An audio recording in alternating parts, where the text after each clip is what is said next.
Hey everybody, welcome back. Alright, so today's video is going to be very uncut, unedited, all that kind of stuff. There's going to be noise in the background and my family's going to be doing their thing and all of that, but I'm just going to have it be that way because today is just going to be that way.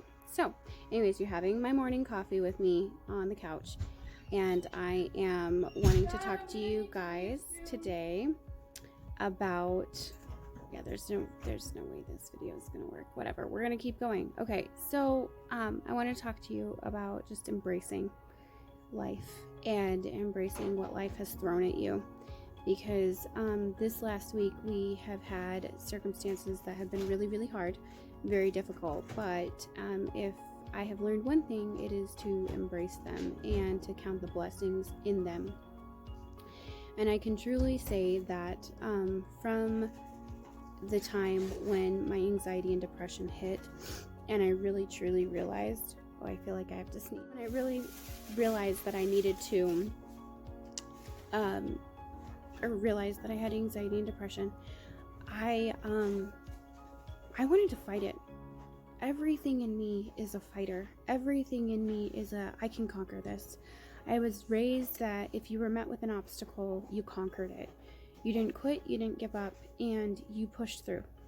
And so depression was something, and anxiety, it was a complete out of control situation that I had never ever experienced in my life. And so it was very hard for me to embrace it. And I didn't want to. I wanted to fight it. I wanted to just say, okay, it's fine, I'm going to conquer this. And it wasn't like that at all. And I would think that, I could have learned that lesson some other way, but instead God chose to allow me to go through what I went through.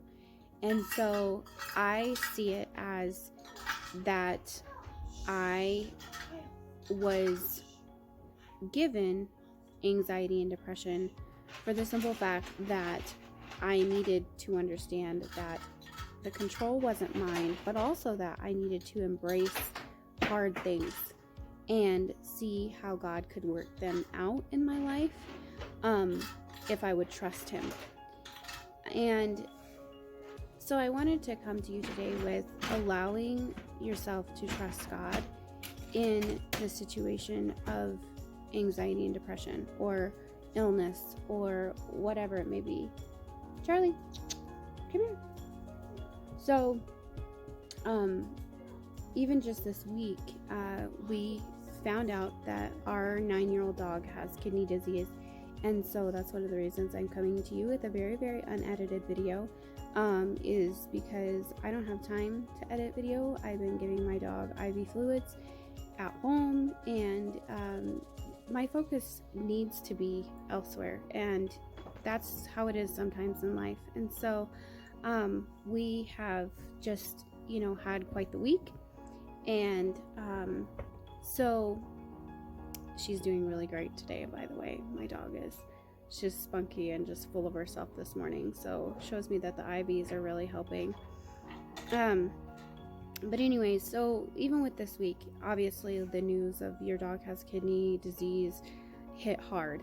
I mean, it hit really hard because she's been in our family for 9 years, and anybody who has ever had a pet for any length of time and really love that animal and let it be part of their family and everything knows it's like losing a child, losing a loved one. And so when we found out that Charlie was sick, it was a really hard hit.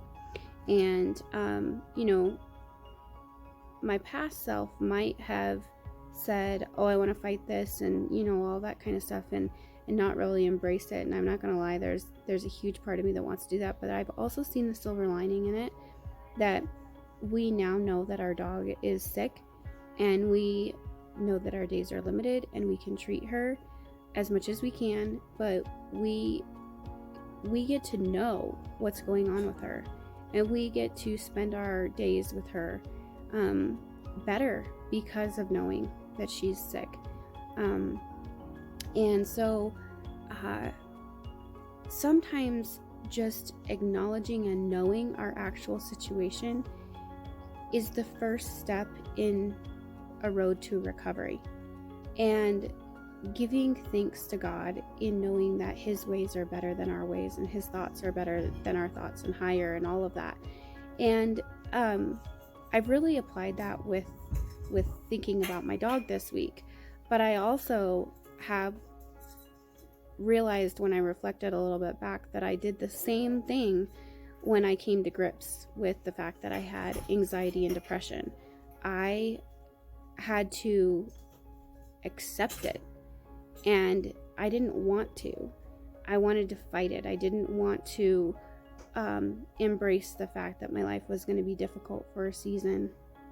So whatever you're going through, whether it's sickness, illness, whatever curveball, a job change, a relationship change, whatever it may be, can I just encourage you to embrace it, acknowledge it, and then put your trust that God knows what he's doing. Even in that hard circumstance, he knows exactly what he's doing, and that he's not making a mistake, and he's not punishing you. In fact, some of the times when our life is the hardest is when we actually are quiet enough to hear the voice of God. And so I just want to encourage you that you would allow yourself to accept what season, whatever it is that you're going through, and get quiet and listen to the voice of God and see what his plan and his purpose in this circumstance is. So I hope this is an encouragement to you. I will have more videos out for Faith-Filled Friday. This is obviously not your normal video, but I wanted to put this out today for you guys. And I will be working on editing for sure this next week so that I can kind of get a stockpile of, believe it or not, I have like 3, maybe 5 videos that I need to edit. That's the hardest part about having a YouTube channel, is the editing. So just bear with me because I'm new to it all and I'm not scheduled out 2.5 months in advance for you guys to all get awesome content every week. So bear with me, and just thank you for your grace during this time, and I just hope that this is a blessing to you. So until I see you again next time, just don't forget that God has an unfailing purpose over each one of your lives, and he has designed you in a unique way that only you can fulfill your purpose. So until next time, have a great day.